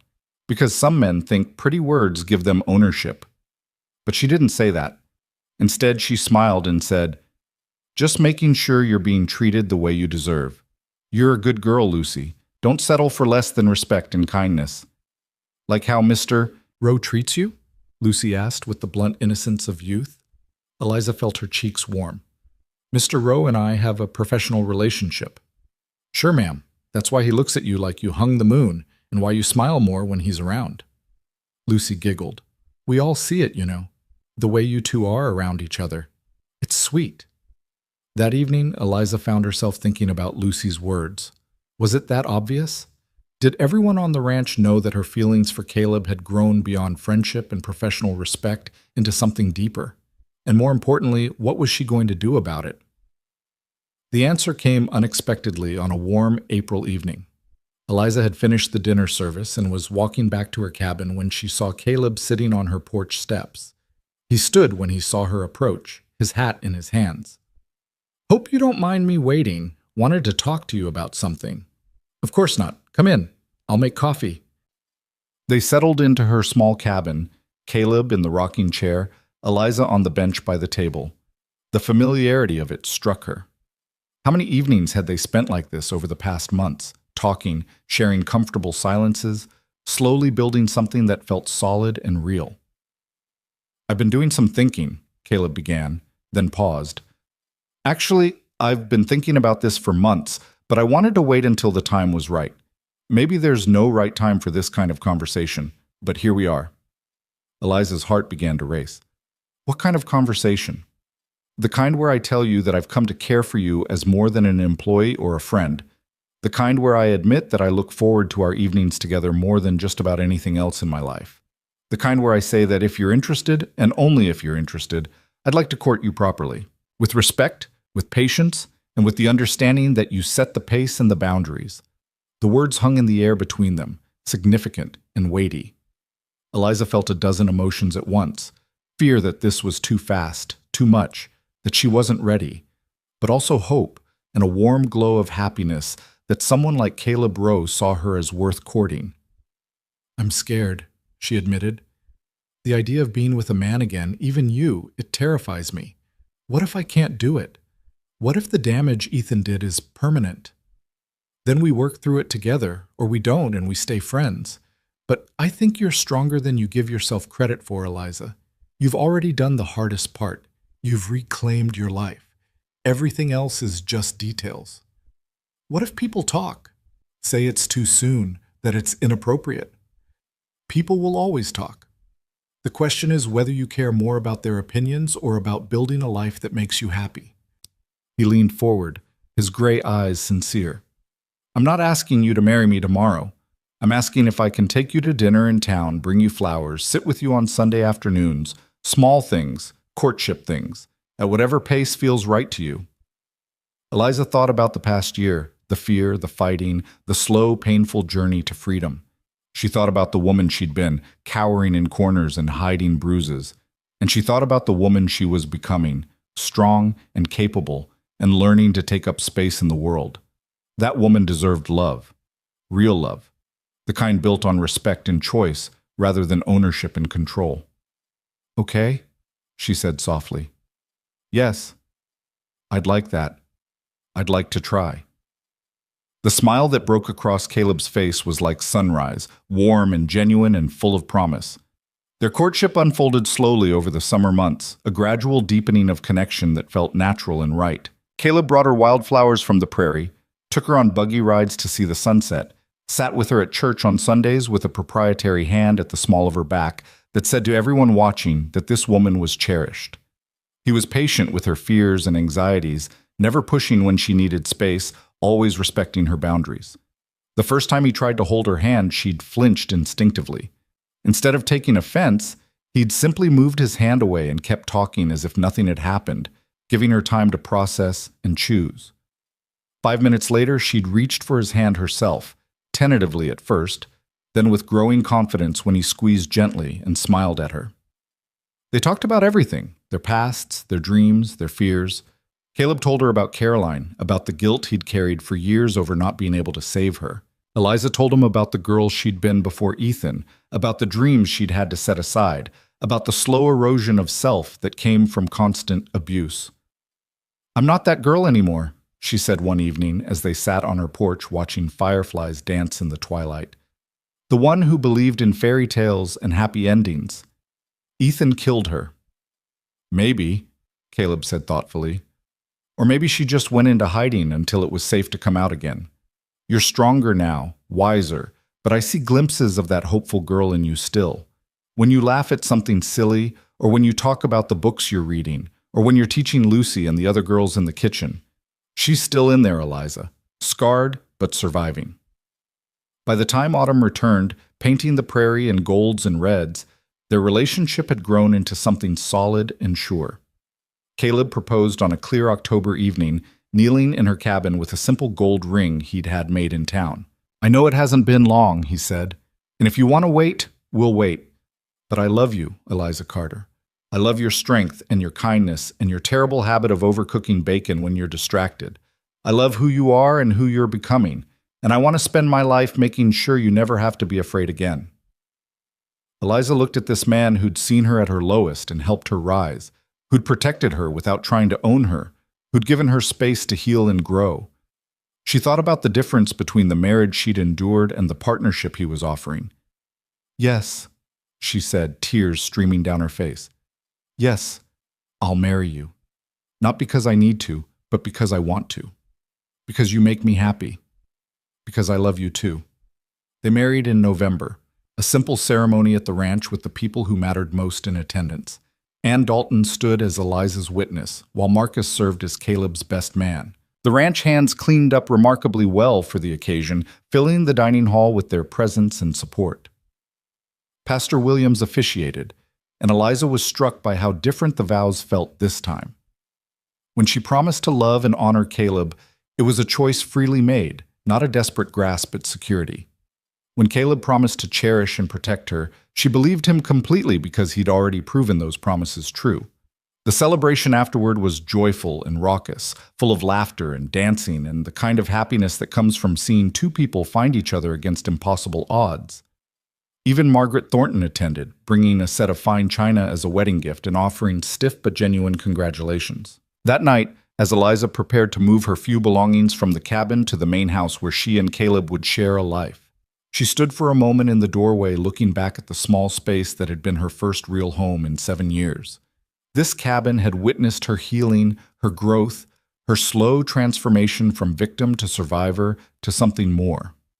It had kept her safe while she learned to be strong. Now she was leaving it behind, but not because she was running or because someone was forcing her out. She was leaving because she was ready to move forward. The first months of marriage were an adjustment. Eliza had to learn to share space with a man again, to navigate the intimacy of daily life with someone else.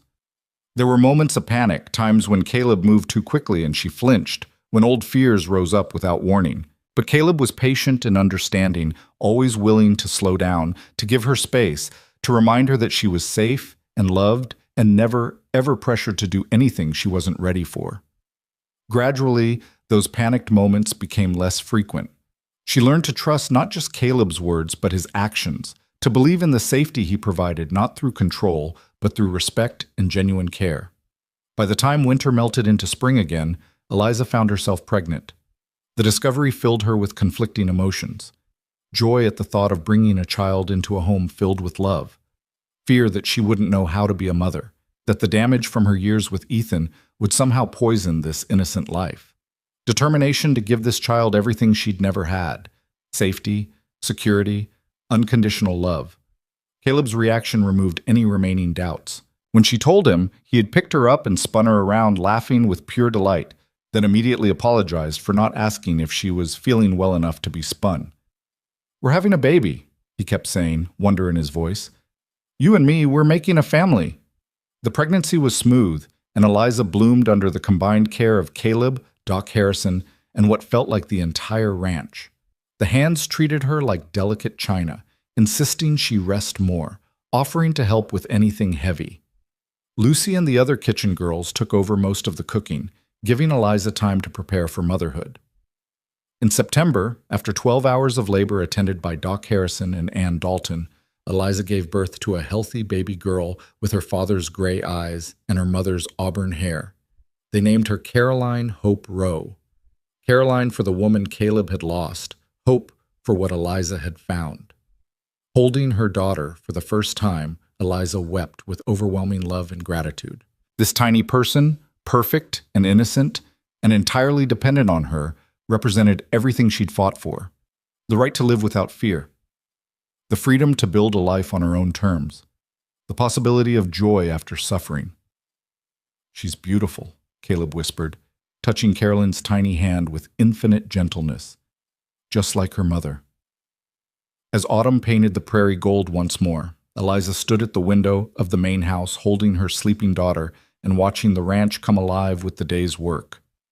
2 years had passed since that morning when Caleb had first seen her bruises, first offered her a choice she'd thought impossible. So much had changed. She was no longer the broken, terrified woman who'd hidden in the kitchen, surviving one day at a time. She was a wife, a mother, a respected member of the community. She ran the ranch kitchen with confidence and skill, mentored young women learning the trade, and had even started teaching basic reading to ranch hands who'd never had the opportunity to learn. The reading circle had grown to more than 20 women, and they'd successfully lobbied the county to establish a refuge for women fleeing dangerous situations, a safe house with legal assistance and job training. Eliza served on the board, using her story to help others find their own paths to freedom. Marcus had married Lucy in the spring, and the young couple were building a life together based on mutual respect and genuine affection. Watching them together, seeing Lucy's easy happiness, Eliza felt profound gratitude that the cycle of violence could be broken, that young women could learn what real love looked like. Even Ethan had faded into the past. He was still serving his sentence at the territorial prison, and when he was released, he would be forbidden by law from coming within 100 miles of the ranch, or Eliza herself. Sometimes she wondered what had become of him, whether prison had changed him, or whether he still clung to his bitter conviction that he'd been wronged. But mostly, she didn't think about him at all. He was a chapter closed, a nightmare ended. Caleb came up behind her, wrapping his arms around her and the baby with infinite care. "What are you thinking about?" "How lucky I am. How different everything could have been if you hadn't noticed that bruise, if you hadn't cared enough to act. I'm the lucky one. I get to wake up every morning next to the strongest, bravest woman I've ever known. I get to watch our daughter grow up in a home filled with love instead of fear. That's not luck, Eliza. That's grace." Caroline stirred in her mother's arms, making the small mewling sounds that meant she'd wake soon wanting to be fed. Eliza looked down at her daughter's perfect face and made a silent promise. This child would grow up knowing she was cherished. She would grow up seeing a mother who was respected and valued, a father who treated women with dignity and care. She would grow up understanding that love was patient and kind, not possessive and violent. She would grow up knowing that she had choices, that her voice mattered, that she was never ever required to endure abuse in the name of duty or submission. She would grow up free. Outside, the prairie stretched endlessly under a sky so blue it hurt to look at. Cattle grazed in the distance, horses ran in the corrals, and the Double R Ranch hummed with the productive energy of a well-run operation.